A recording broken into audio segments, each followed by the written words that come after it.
과학이라는 것만 특별히 학문의 영역으로 국한해서 계몽적으로 하다 보니까 우리가 너무 어렵게 생각하지 않나. 사실 세상에서 가장 재밌고 경이로운 게 과학인데 조금 더 이제 과학이라는 거를 미술이나 음악이나 스포츠처럼 대중이 즐길 수 있으면 좋겠다. 최대한 과학에 대한 이야기를 열심히 전하고 그렇게 멈추지 않고 계속 하는 거, 그게 이제 제 꿈입니다. 과학 유튜브 채널이고요. 대중에게 이제 과학을 쉽고 재밌게 전달하고 대중이 과학기술에 대해서 갖고 있는 태도를 바꾸는 그런 일을 하고 있는 유튜브 채널입니다. 근데 저는 이제 과학 커뮤니케이터로서 이제 그런 대중과의 과학 커뮤니케이션이라는 활동을 하고 있습니다. 사실 과학이라는 게 이제 학문의 영역뿐만이 아니라 어떤 문화의 영역이라고 볼 수 있는데 아직까지 좀 과학이라는 문화를 대중들이 충분히 문화 영역으로 즐기지 못하고 있지 않을까. 조금 더 이제 과학이라는 거를 뭐 미술이나 음악이나 스포츠처럼 대중이 즐길 수 있으면 좋겠다. 근데 이제 콘텐츠를 만들다 보니까 다른 콘텐츠랑 다르게 이제 만드는 데 들어가는 시간도 굉장히 오래 걸리고 봐야 할 내용도 너무 많고 그러다 보니까 이 콘텐츠로 만드는 게 쉽지 않겠다. 네, 그래서 이런 유튜브라는 생태계가 살아남을 수 있을까? 잘 안 되지 않을까? 이래서 안 될 과학이라는 이름을 지었는데 지금은 좀 이제 팬분들이 이제 세상에 없어서는 안 될 과학이라는 이름으로 좀 바꿔서 좀 긍정적인 느낌으로 많이 불러주시고 계십니다. 과학이라는 것만 특별히 이제 좀 학문의 영역으로 국한해서 계몽적으로 하다 보니까 우리가 너무 어렵게 생각하지 않나. 사실 세상에서 가장 재밌고 경이로운 게 과학인데 과학을 좋아하고 과학적 사고를 하게 되면은 계속 인과관계를 명확하게 하는 과정을 거치거든요. 네, 그러다 보면은 우리가 삶에서 인과관계를 명확하게 하는 것이 이제 습관이 돼요. 네, 그렇게 되면은 상식적인 세상이 만들어지죠. 우리가 서로 다 배려를 많이 하게 되고 조금 더 행복한 세상을 만드는 데 도움이 되지 않을까? 네, 기본적으로는 제가 과학을 좋아하지만 이 과학적 사고라는 게 아마 대중에게 굉장히 의미 있게 변화를 만들어낼 수 있는 요인이라고 보고 있기 때문에 그래서 이렇게 과학 대중화 힘을 쓰고 있습니다. 근데 뭐 천문학만 봤을 때는 뭐 굉장히 세계적인 수준이죠. 우리나라에 있는 천문학자 분들이 뭐 옥스포드나 뭐 굉장히 훌륭한 대학들에서 천문학적인 성과를 많이 내고 계시고 우리나라에 있는 한국천문연구원 같은 곳에서도 새로운 발견들을 굉장히 많이 하고 계시고 지금은 또 다누리가 달로 가서 달에 대한 굉장히 새로운 사실들을 많이 알아내고 있거든요. 네, 그렇기 때문에 뭐 굳이 뭐 순위를 따질 수는 없지만 굉장히 세계적인 과학자들과 공동 연구를 많이 하고 있다. 이렇게 세계적 수준을 볼 수 있을 것 같습니다. 강점을 갖고 있는 분야들이 되게 많은데 최근에 지금 굉장히 성과를 내고 있는 건 발사체 쪽이 빠른 성장을 하고 있죠. 발사체는 어떤 나라도 가르쳐주지 않습니다.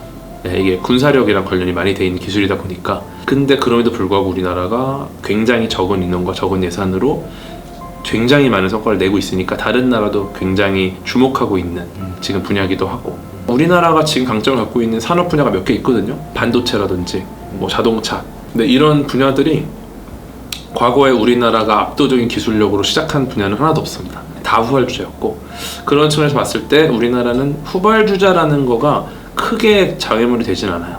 오히려 후발주자였다가 완전 선두 그룹으로 된 경우가 너무 많기 때문에 얼마나 관심을 갖고 우수한 과학자들이 좀 참여를 하느냐, 대중이 얼마나 관심을 갖고 이제 좀 추진해 나가느냐 이런 게 중요하고 그 외에도 뭐 다양한 산업 분야들 많죠. 뭐 우리나라 K스타라고 해서 핵융합 쪽도 우리나라가 굉장히 앞서 있고 이터라는 프로젝트, 이 글로벌 프로젝트인데 여기에서도 굉장히 우리가 그릇을 만드는 역할로 굉장히 잘 하고 있고 우리나라가 굉장히 많은 성과들을 내고 있습니다. 그래서 강조할 그냥 워낙에 많고 그것들이 뭐 하나하나 계속 쌓여 나가고 있다고 생각합니다.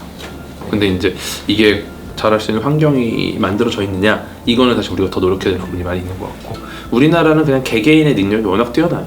본인이 시간을 개인에게 거의 쏟지 않는 분들이 많이 계시니까 네, 그런 것들 많이 봤죠. 네, 그래서 제가 이 활동을 하고 있는 거고 사실은 이제 주목할 만한 기술이 무엇인가에 관심을 갖지 않았으면 좋겠어요. 기업들이 매번 기업들은 항상 뭐 어떤 게 이슈가 되나 트렌드가 되나 그런 기술들을 따라갑니다. 네, 그러다 보니까 모든 기업들이 같은 방향으로만 가요. 이 키워드가 되는 기술을 위해서 모두가 따라가다 보니까 진짜 중요한 산업들을 많이 놓칩니다. 그 산업이 이 산업 하나만으로 성공하진 않거든요.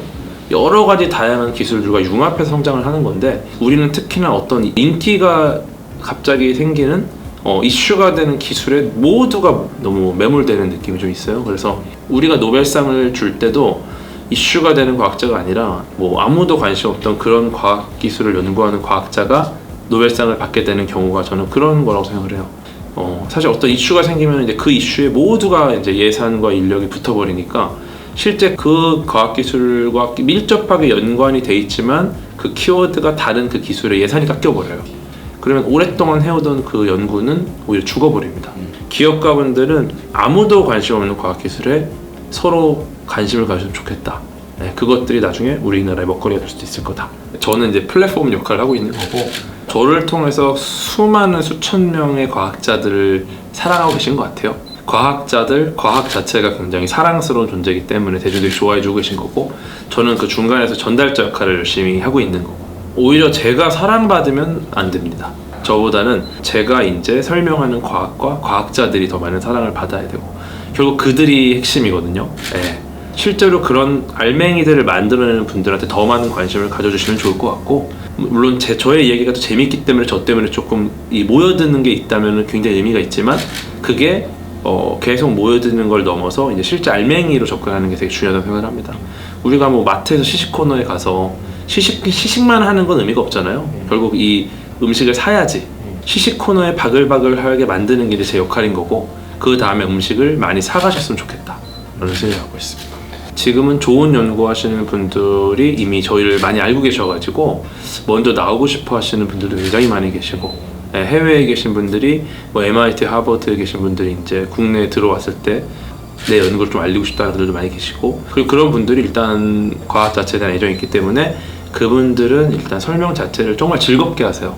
네, 중요한 거는 뭐 말을 얼마나 잘하는 과학자나 이거보다도 그분이 연구하는 분야를 그분이 얼마나 사랑하는가, 그거를 좀 전달하는 게 중요한 것 같고, 재미적인 요소는 사실 저희 진행자들이 만들어낼 수가 있으니까 저희는 얼마나 이분이 본인의 전문 분야가 명확하고 그 분야에 얼마나 몰입해 계시고 얼마나 사랑하는가, 그런 것들을 좀 보여주기 노력을 많이 하고 있습니다.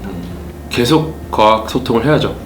제가 굉장히 좋아하는 수학자가 베르나르트 오일러라는 분이 계신데, 이 오일러가 하루에 거의 뭐 12시간 이상을 계산을 했어요. 그러다가 이제 한쪽 눈이 멀었고요. 근데 한쪽 눈이 머니까 남은 한쪽 눈으로 계산을 하다가 이제 양쪽 눈이 다 멉니다. 그랬더니 이제 이분이 암산으로 계산을 하기 시작해요.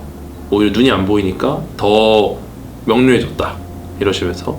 그리고 이분이 돌아가셨을 때 추도사를 친구가 읽었는데, 그 내용이 이제 그의 죽음이 드디어 그의 계산을 멈췄다 이런 말이 있었습니다. 그래서 어떻게 보면은 저도 그의 죽음이 그의 과학 소통을 멈췄다 이런 말을 들을 수 있게, 뭐 어떤 플랫폼이건 어떤 콘텐츠건 뭐 어떤 기회건 최대한 과학에 대한 이야기를 열심히 전하고, 그렇게 멈추지 않고 계속 하는 거, 그게 이제 제 꿈입니다.